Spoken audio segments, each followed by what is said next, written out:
Before we jump into the episode, here's a quick disclaimer about our content.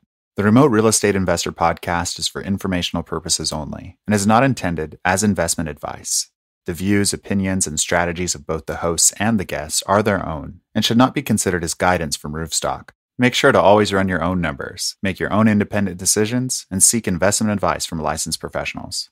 Hey everyone, welcome to another episode of the Remote Real Estate Investor. I'm Michael Albaum, and today I'm joined by a very special guest, Antonia. She is a project manager extraordinaire, licensed architect in numerous states, and then the owner of Mad Project. And she's going to be talking to us today about when you should think about hiring a project manager, what are some of the do's and don't do's, and also what it's like to be a woman running her own business in the construction space. So without further ado, let's get into it.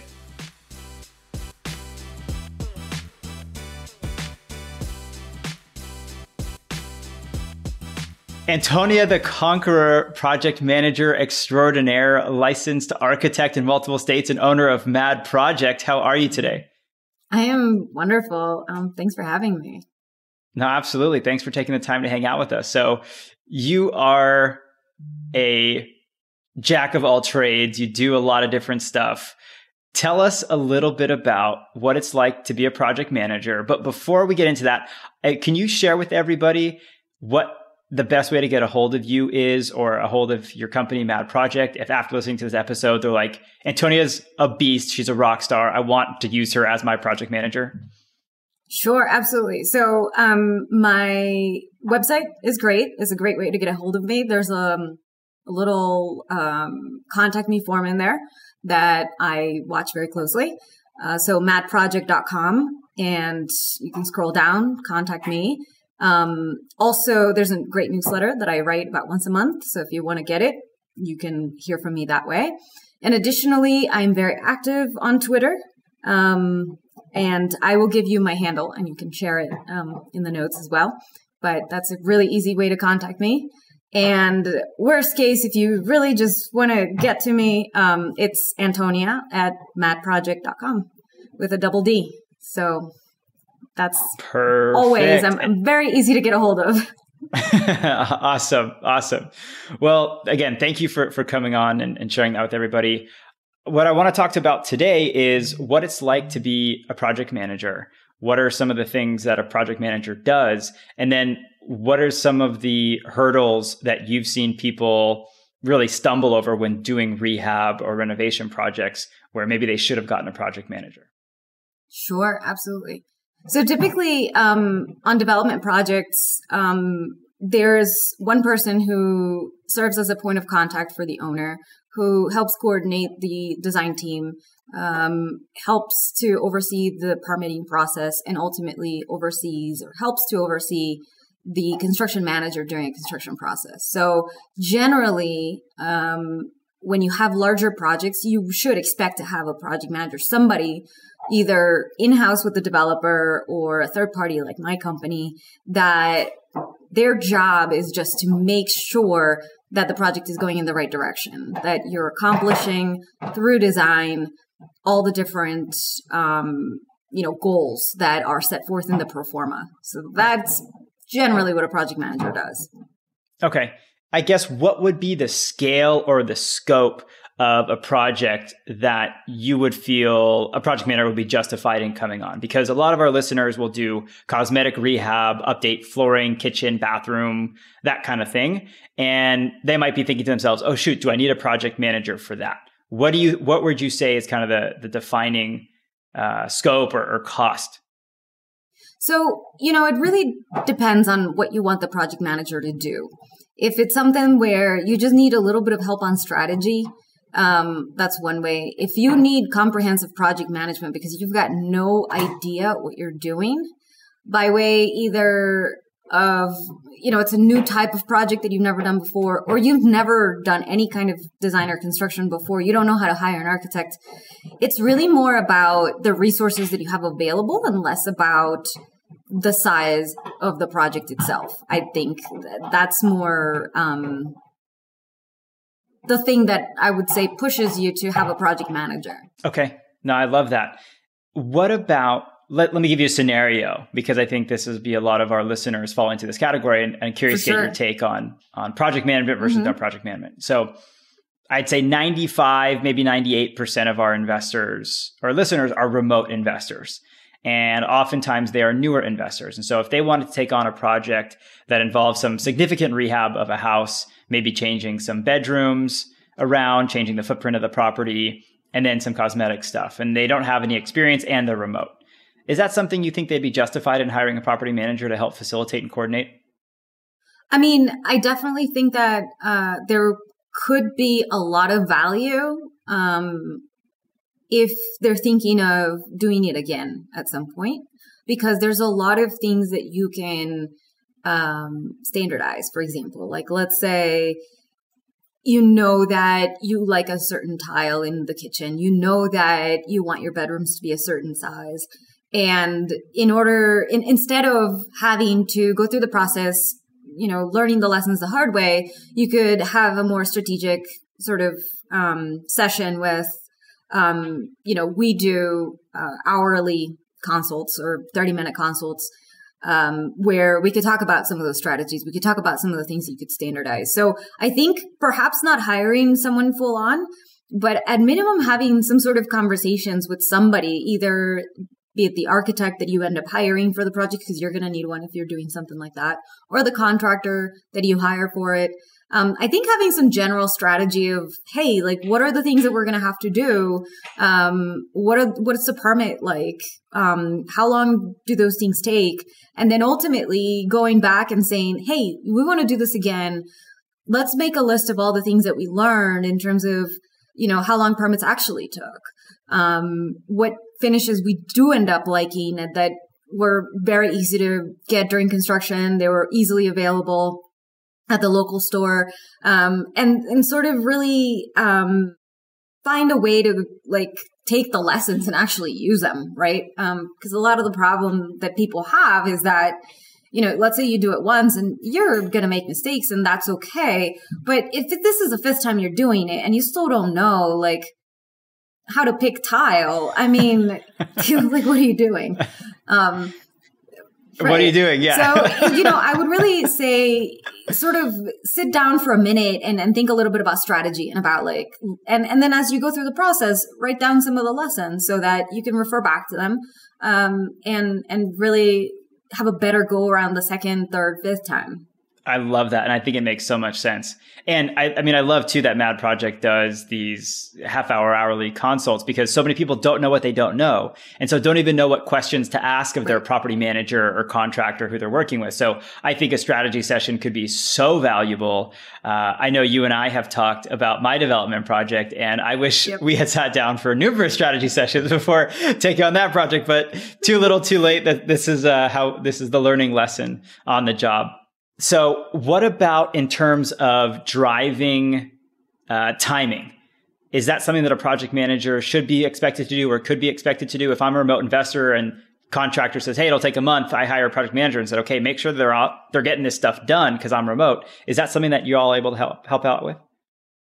Absolutely. So there's a couple of different ways that a project manager should be doing that. And again, it also depends on the size of the project. If you're, for example, in your example where you're saying, okay, it's for remote investors, the project manager should have a couple of different points of contact with the team that is actually on the ground, whether the project manager is also remote or not. There should be at least a weekly meeting during construction. And that in that weekly meeting, you should be discussing things like, hey, did the inspector come this week? Are we going to run out of the tile that I really like that I know has like a 2-week lead time, and so we really need to anticipate it?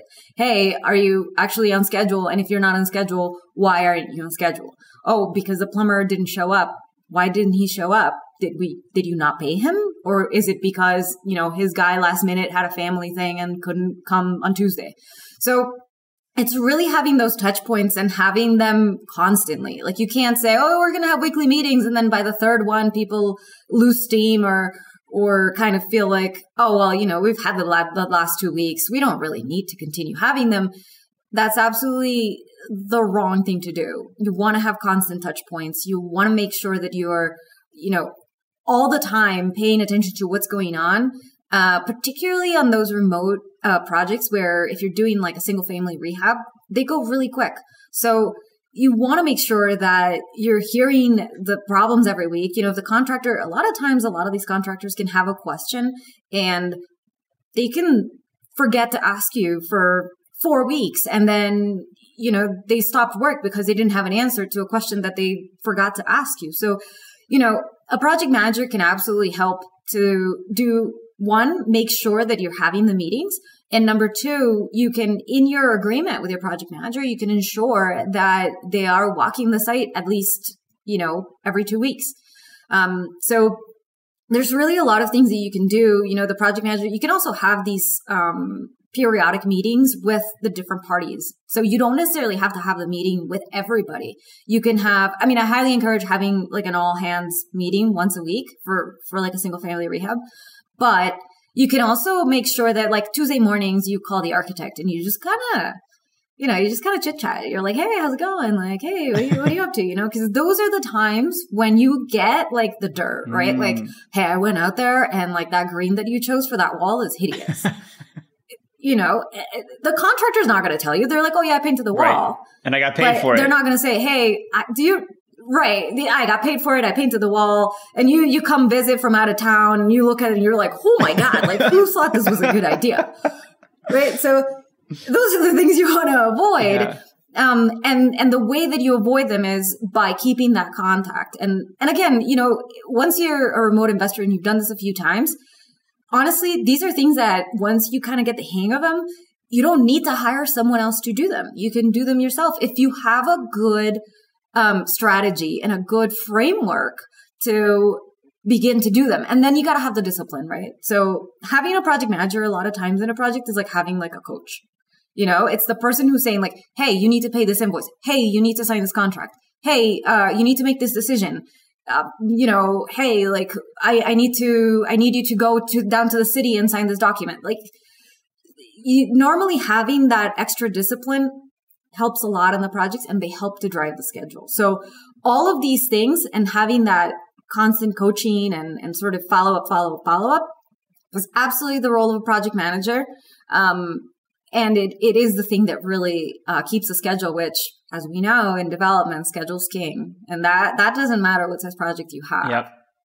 Anyone who's watching the YouTube version of this will have noticed that I was smiling, grinning ear to ear when Antonio was talking about the plumber, because like literally that's what happened. My GC said, oh, the plumber didn't show up and he got family stuff. It's like, oh, are you serious? Are you kidding me right now? So that kind of stuff happens. But it's also important to know that the guy didn't show up because he had a kid's soccer game that he forgot about versus, hey, he didn't show up because a contractor didn't pay him. And then you're like, wait, I paid you, so why didn't you pay the guy? So, and the more, you know, the quicker you figure that out, the better, because you don't want to be having that conversation when you're like 2 weeks away from supposedly being done. And then it turns out that, you know, your contractor, your CM has not been paying your subs for the last, 4 weeks. And you come to find out that you have a lien on your house. Right. So, in that sense, like, that's also why it's important, because you can avoid these major sort of problems if you're able to catch them as they're happening. Love it. Love it. So that's, I think, a really great summation of what project managers do. Can you talk to us a little bit about maybe what clients have expected of you in the past, but you said, like this really is outside the role and scope of a project manager? I mean, what should people expect to have done by other people or to do themselves?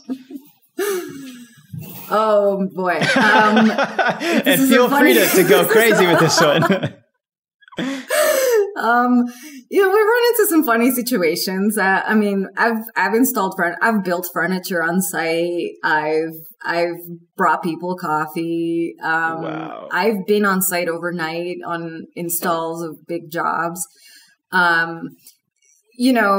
Within the bounds of professional reasonableness, we basically do everything. And I that's a big, caveat that I put at the beginning of that: reasonable professionalness. Right. Which is so shades of gray in that statement. Oh yeah. Yeah. And then every now and then, I mean, for me on the bigger, super complex projects where, you have sort of a syndicate or a different group of investors coming in to co-GP a project. This is for like the really big stuff.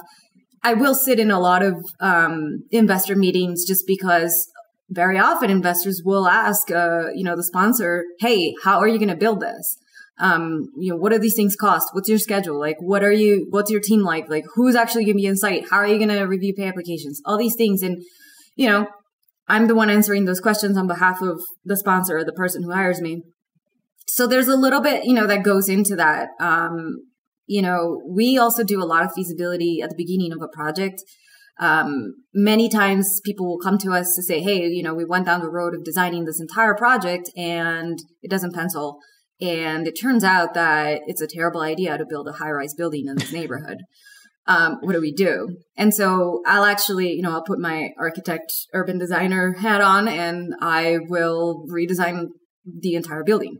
So, it's been crazy. And I think the last year pandemic, kind of gave people a little bit of a reason to pause and to rethink a lot of these things. And so I actually ended up with almost every single project that has come through in the last 18 months, I have redesigned at the request of the owner. That they said, hey, look, like whatever we have isn't really working.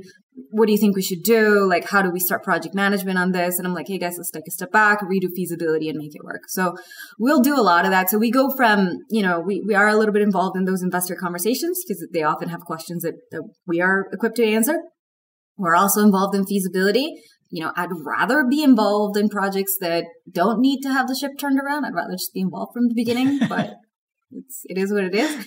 And then it is what it is. Yeah. And then finally, we are obviously the on-site day-to-day stuff, design decisions, technical, mechanical, electrical, plumbing decisions regarding ownership preference and what's really going to be the best way to go with systems. All of that stuff, obviously that's the more traditional stuff that you'd expect to see. And where we are a little bit less traditional is on the design and is on that sort of investor facing, stuff. Every now and then I'm asked to be a part of potential investor conversations. And if for whatever reason the situation is a little murky or there's a lot of kind of, unanswered things, like, it's a dance, right? You want to make sure that you're helpful and that you're there. But at the end of the day, I am not the owner of the project.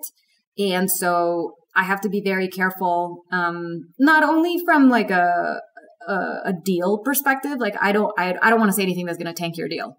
That's, that doesn't help anybody. But at the same time, right. Like I am a registered architect. I do carry professional liability and I am very aware of it. And so, my agreements with all my clients explicitly says that on the project involved, I have no professional standing. I am not the architect of the project. And sometimes there's conversations or moments with building departments or things like that where I have to really be disciplined about my role on the project and the fact that I'm not a professional with professional standing on this project. So that's kind of the general where we draw the boundaries. And then there's the stuff that is not professional. So we deal with some of that too, but that's probably, It sounds like we could probably do a whole episode on that. Oh, yeah. Absolutely. Yeah. Oh, yeah. Yeah. For sure. So I'm curious, Antonia, why in the last 18 months have you had to redesign all the project? I mean, what have you changed? What have you seen changed in the last 18 months? Well, I mean, I think a little bit, some project types got a little bit of a break naturally, like hospitality did.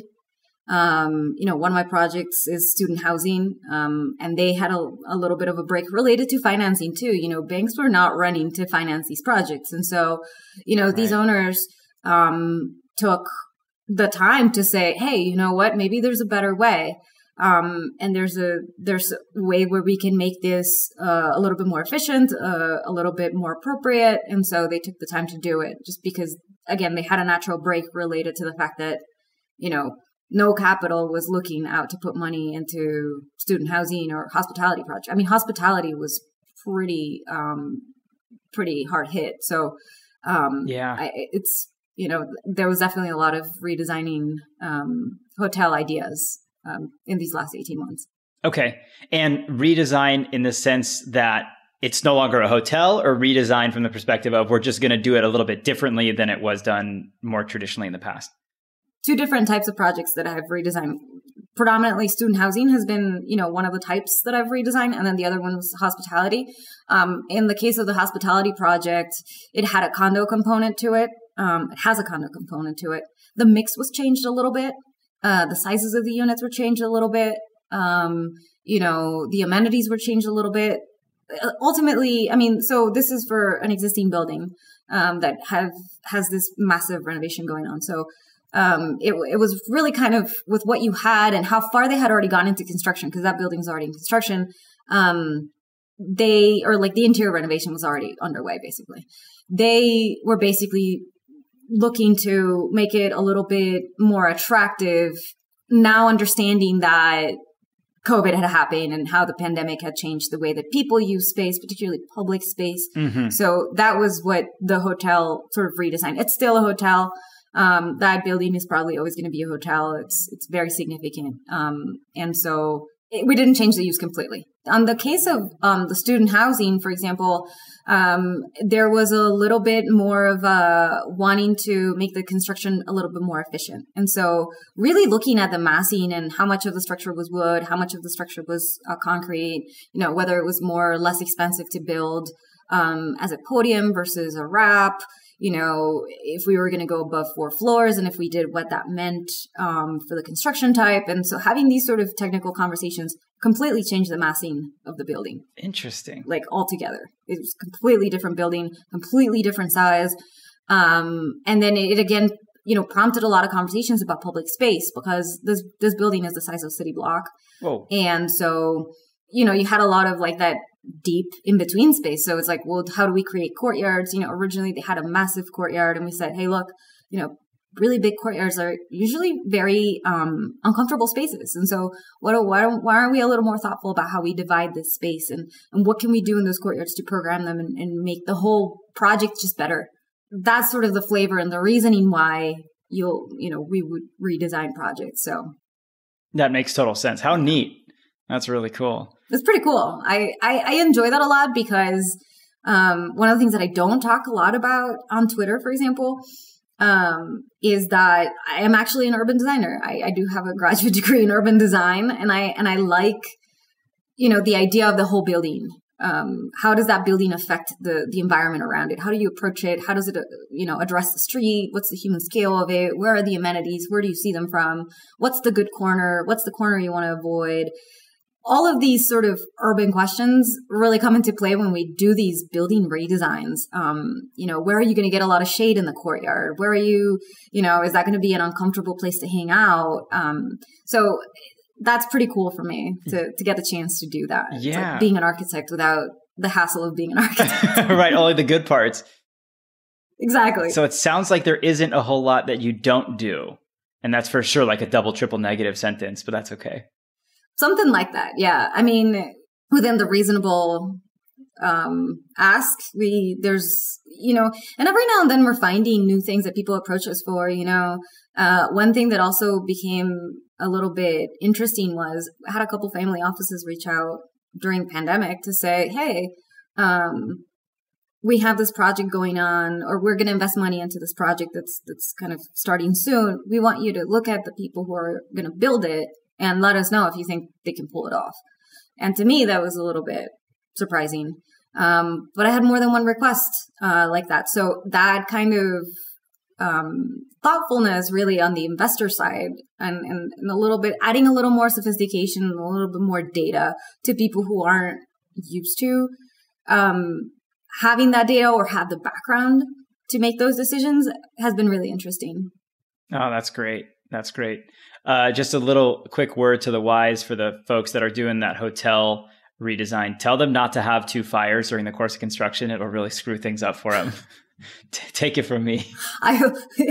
Yes, I will make sure. We should add that to the list of things to watch out for. Fire. Oh, that's great. So tell me, when someone is going out and looking to hire a project manager or have a consult with a project manager, bring them into the fold, first off, what should they be looking for? What should some of the interview questions they speak to them about? And then you mentioned remote versus not remote could or could not be an issue. Can you speak to that a little bit? Sure. So one of the things that you want to find out from a project manager is you really want to understand the scope of services that they provide.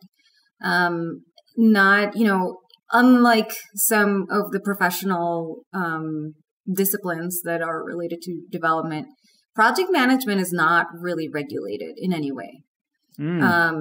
So different people do different things, and it really depends on their background. So you can get some project managers who are very strong during the construction process that will absolutely have no idea how to lead a design team.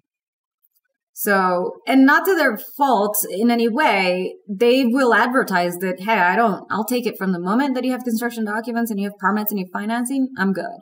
But before that, I can't help you. So make sure that has been spoken about. If you need somebody to lead your design team, in the instances of small projects, if you have a really good architect, they should be able to project manage the whole design aspect of it. But you want to make sure that you're on the same page regarding what you need, right? So if you need somebody to help you figure out pay applications, and if you want to carry your own ACR, or that's an anticipated cost report, which I highly recommend for big projects, you need to have the conversation with the project manager that they will do that. Even project managers that are really strong in construction will not carry an anticipated cost report for you. A lot of times that falls on the finance side. And it's a little bit disjointed and difficult to do because if you've never done one before and if you're not familiar with construction, it's really difficult to anticipate things like change orders, so there's very little anticipated in your anticipated cost report if you can't have any foresight because you have no technical understanding of what you're doing.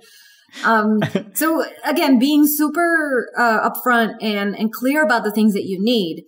Having said that, every now and then I will have clients reach out or potential clients reach out and say, you know what, Antonia, I need help on this project and I have absolutely no idea what I need.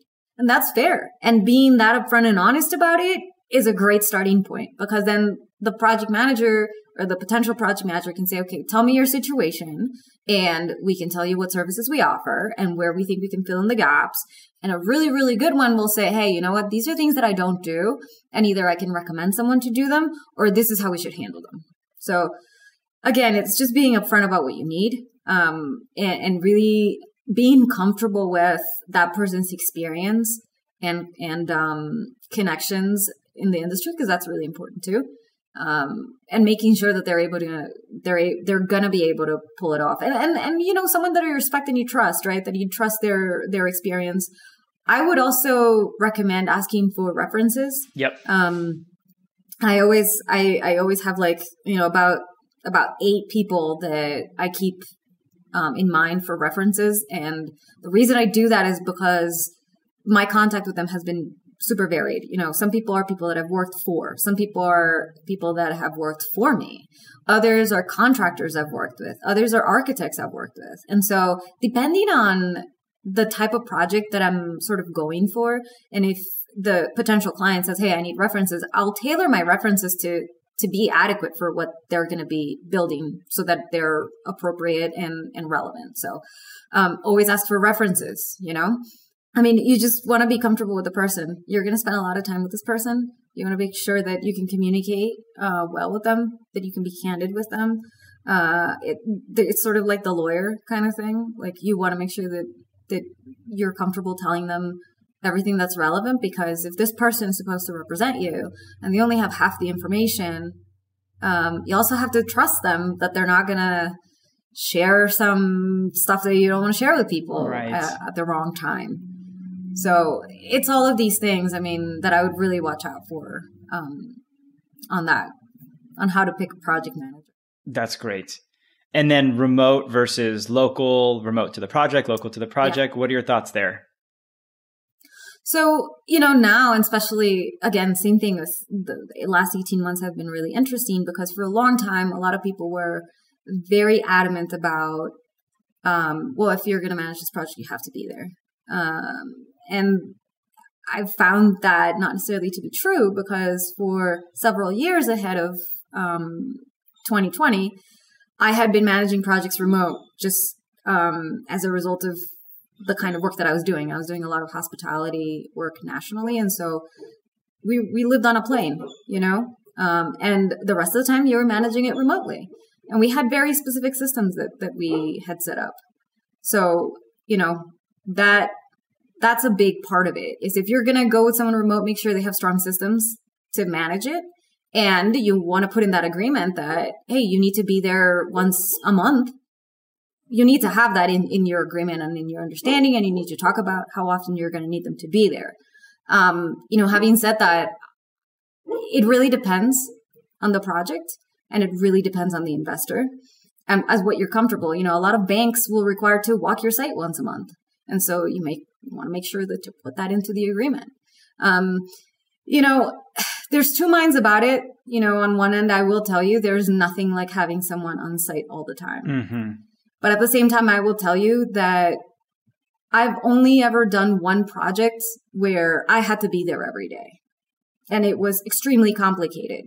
It had a massive historic preservation component to it. It had crazy MEP coordination for, kitchens, commercial kitchens. It was a large urban project. It was 6 acres. There was a lot to it that was like every day was wild, and just very few projects fit that bill. So,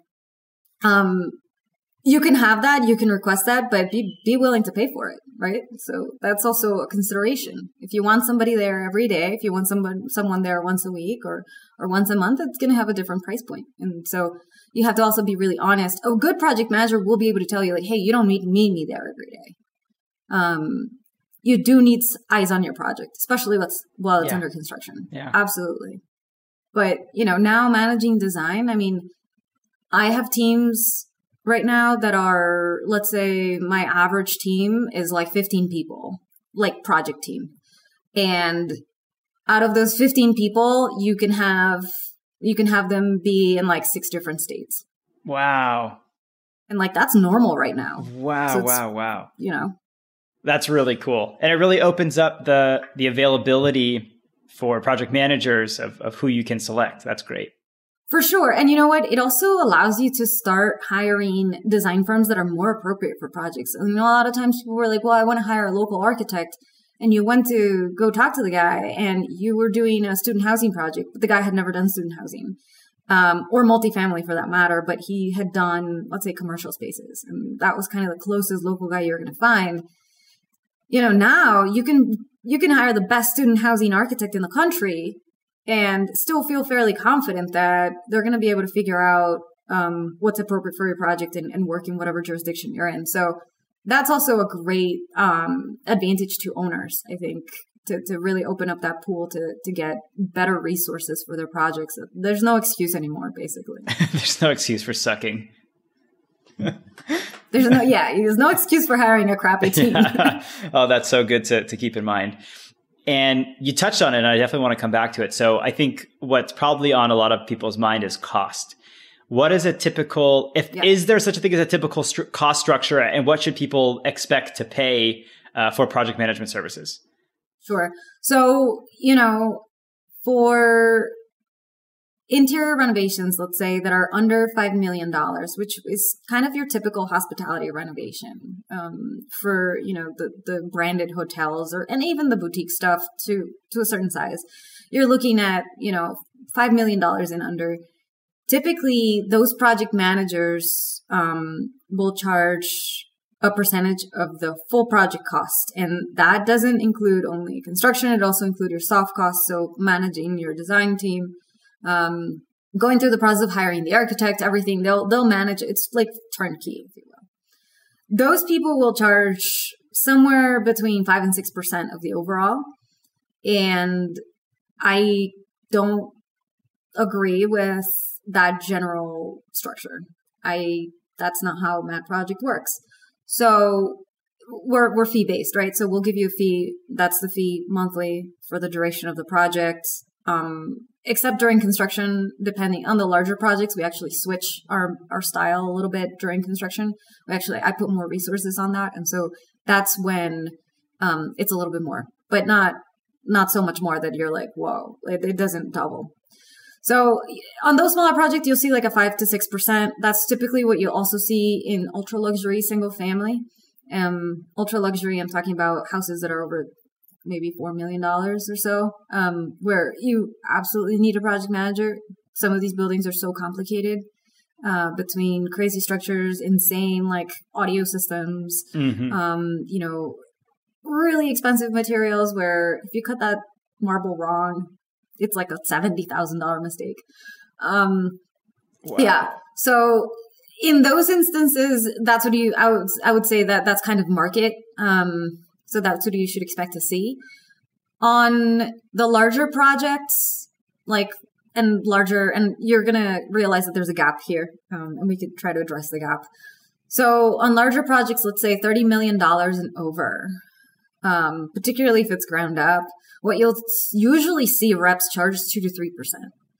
And again, on large projects, I don't think that that's the right way to bill a project. There's things that I think it sets up the wrong incentives, so if your construction costs more, then you pay me more. I don't know. That just doesn't seem right. Right. And then sometimes there's instances where and this rarely happens, but when it does, and this year was a good example of it, ownership decides to redesign the building and now you're doing an extra year of work, not necessarily for any extra fee. And when you are a smaller consulting company, that can really hit you. So that also hedges for that. I am how much I am per month until we reach construction, period. And if you guys decide to put a pause on it to go do some exercise and you want me involved in it, you know how much it's going to cost you. And so the benefit with having the fee-based option or the fee-based billing that we do is how much we're going to cost from day one. You can anticipate those costs on day one, whereas a lot of project managers or project management companies, you don't really know how much they're going to cost you. I mean, you think you do, but you actually don't. Because your costs change throughout the project. So it's a really tough situation, and it just always creates all kinds of funny situations with people, and you end up having conversations that are not related to moving the project forward. So, and then there's that gap, right? So what happens to projects that are, let's say, ground up $10 million? My thought is if you're in that position and you're a developer, it is very likely that you didn't just wake up and get there. You kind of had a process of getting there. I would hope so. Right. And so in those instances, and I've had people like that reach out, I will tell them, I will say, hey, look, this is how much I am, because it's no less work from a project management standpoint than a $30 million project. The difference is obviously the fee and the fee that the sponsor will charge investors for management. And so given that the management fee is going to be a lot less, most of the time I will say, hey, why don't we set up a retainer that is not comprehensive project management. I have that going on right now with one company and it works fairly well with them. I mean, they call me when they have a question, they call me for strategy, but I don't actually manage the day-to-day. And it works really well. So on those, I just tell them hey, you know what? You're perfectly capable of managing this yourself.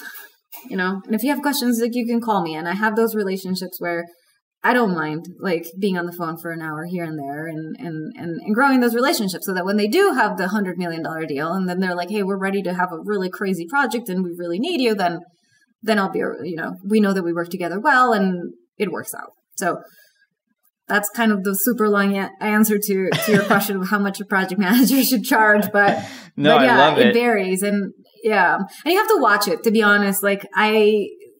There's some shenanigans in there. So just, Like anything. This sounds like a little shenanigans.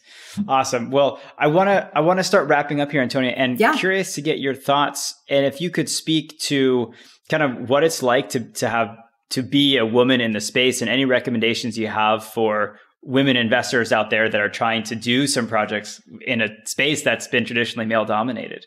Yeah, for sure. I think one of the things that, as any woman business owner in any kind of industry, to be honest, one of the things that we always have to remember that men are usually pretty good at, and I'm not, again, it's usually, I'm adding that. There's an asterisk there. Yes. Yeah.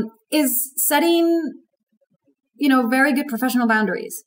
And I think that is something that, in my experience, a lot of women have a little bit of a harder time with, because we want to be nurturing, right? We want to help. We want to be like, oh my gosh, like I really need to help you out of this project mess that you got yourself into. And so when you actually begin to look at owning your own business, and whether that's a development company, or whether that is just a project management company, or just the rehab that you're doing, and you happen to be the owner and you happen to be a woman, setting up those boundaries ahead of time, right? And saying like, hey, like these situations, like I'm not going to put up with, or these things are not things that are okay interpersonally, not just between men and women. Like really, this is just not professional. And sort of standing your ground and again, being kind about it and being professional about it, but really setting those boundaries and making sure that you're training the people around you that you have those boundaries, right? You want to say like, hey, no, you can't call me on Sunday at 6 a.m. about this project. Like that's not okay. Whether you're the owner or you're the consultant. So that's a little bit one thing that I would just say, boundaries are super important when you're doing your own stuff. They make things much better for everybody on projects. So that's one thing. The other thing is, for me, actually, and I just speak this for myself, the idea of the perfection, like if I don't have all of these things lined up, then I'm not going to be able to, I'm not qualified or I don't belong in that space or whatever. And I struggle with that still, where it's like, well, I haven't done this and I haven't done that. And so because of that, I don't belong here. That's not true. Like you'll meet plenty of people that haven't done X, Y, and Z and contribute amazingly into a certain community. Because we all have something to contribute. And so having that sort of understanding from day one to say like, hey, you know what? Like maybe I haven't done these things. Maybe I didn't go to that school. Maybe I don't know the mayor, but you know what? I'm going to do this rehab and I'm going to rock it. Being a woman shouldn't never be like, oh, I can't go there. I can't show up to the job site because I'm a woman. That kind of fits into that category as well. Either, the things that you haven't accomplished or who you are just because of who you are. It really shouldn't hold you back from doing the things that you feel like you can do. And if you give them your best effort, there's no reason why, being a woman or not having a certain experience should limit you. It certainly doesn't limit a lot of people out there. And so that's kind of the other thing. And then I think finally, for me, not to make it sound like it's all roses. It's definitely hard in some instances.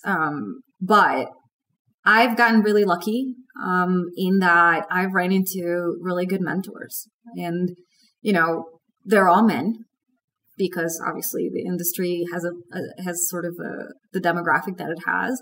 And they've been fantastic. Most of them have become friends. They're people that I keep in touch with. They're people that I've brought business to after after years. And so, if you're able to lean on them and kind of call them and say, hey, look, like, I don't know how to deal with the situation, or they're really the people who are going to champion you. And so finding those mentors and having them close by, is really pretty important. Finding kind of not only the mentors, just finding your tribe eventually, finding other women in the industry who are like kicking ass out there and just, leading mechanical companies and leading plumbing companies and, developing things themselves and having them as a nearby kind of, support, but also a little bit of someone that you can look up to and say, hey, like they've done it. But it is certainly tough. I'll give you that. There's some instances where, there's situations where you want to make sure that you're very ready to say, you know what, I'm not going to play. Like that's the boundary. And to me, if you're able to really set those boundaries for yourself and that really goes back into like your self-worth and like all of these really big kind of sort of your emotional stability and making sure that your sugar isn't low right now because you haven't had lunch. Yeah. Like it really goes back to like being really good for yourself, so that then you're able to establish those boundaries, so that then you're able to deal with those situations, because, development is really hard. You have a lot of unknowns, and it does add an extra layer that you're a woman. And so people sometimes react to you differently. But I think it's all, if you're able to say like, hey, these are my boundaries and this is my power and I'm going to go conquer the world. It brings us back to the conqueror.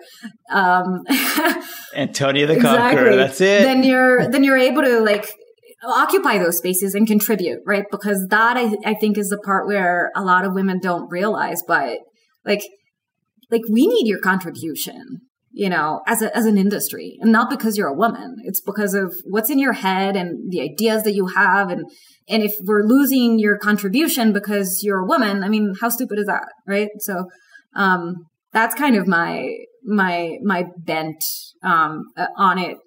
But again, we could have an entire episode about the ridiculous, less than professional situations that I've been in that are super salacious and ridiculous. I'm sure. Probably like take up a pen name and write a book, but that's not to say that I'm going to quit. Right. So, that's kind of how it is. Everything you just said, like, yes. I love it all. Go back and re-listen to the last 6-7 minutes of this, of what was just said. Pure gold. Love it. I'm glad to hear that. Love it. Well, no, absolutely. So thank you so much, Antonia, for sharing and coming on today. Any final thoughts before we let you out of here? Just in that same vein, there's so much. It's such a place of abundance, to be honest. It's such a hustle, and not hustle in the bad way, but like it's such an amazing general way of doing business. Development has all of these amazing opportunities for all kinds of professionals, even for people who don't have a ton of experience in it. Getting involved in real estate development, like owning things, like we can't say that without saying Aisha's name, right? So, it's like owning things and understanding how your built environment works, and being a part of it, contributing it is just so wonderful. And I really think that this Twitter community that we have is amazing. And so, continuing to grow that, continuing to be a part of it, continuing to contribute is just such an honor. And it's really wonderful to, I'll tell anybody, if there's a way that you can get into owning things and into contributing to your neighborhood and to the people around you, that's just, that's what being a citizen, being around and being here, being alive, is for people like me. But then again, I grew up in development. So for me, like, it's just something I'm really passionate about. And if you have the means to do it and the interest, go for it. Love it. Check out Antonia on Twitter. Check out her company, Mad Project. It was such a pleasure to have you on, Antonia. Looking forward to chatting again soon. Take care, Antonia. Yeah, it was wonderful. Thank you so much for having me. And I'm looking forward to being back at some point. We can chat about a bunch of other things. Absolutely. Well, take care. We'll talk to you soon. Thank you. Awesome, everybody. That was our show. A big thank you to Antonia. I got tons of great actionable takeaways from that. Hopefully you did too, especially because I'm in the midst of a pretty significant development project. Antonia has been a really big help there. So go back, re-listen to the episode. We look forward to seeing you on the next one. Happy investing.